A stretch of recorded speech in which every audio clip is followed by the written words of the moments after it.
Go ahead, try to tickle yourself. I'll wait. It didn't work, did it?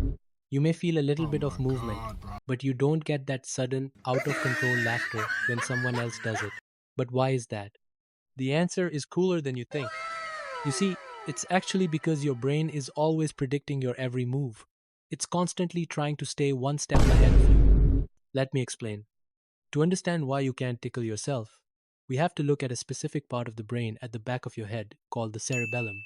Think of the cerebellum as a coordination center whose job is to keep track of what your body is doing. When you decide to move your hand to tickle your ribs, your brain sends a signal to your fingers, but at the exact same time, it sends a second copy of that signal to the cerebellum.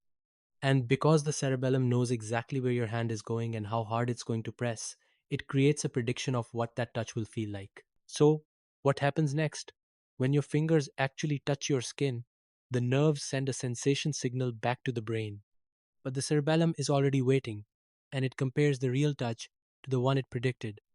Since they match perfectly, your brain essentially turns down the volume on that feeling.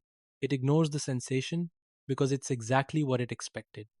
Still, you may wonder, why would our brains want to ignore us? It's because your brain wants to save its energy for things that actually matter.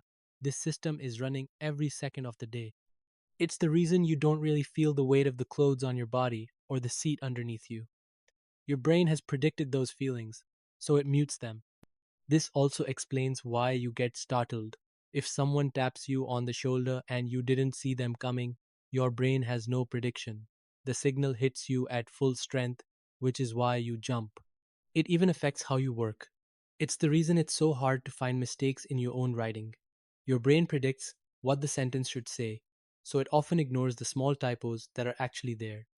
And so the next time you fail to tickle yourself, remember, it's because your brain has your back. Having said that, what other strange things about the human body have you noticed? Let me know in the comments. Stay curious, and I'll see you in the next one.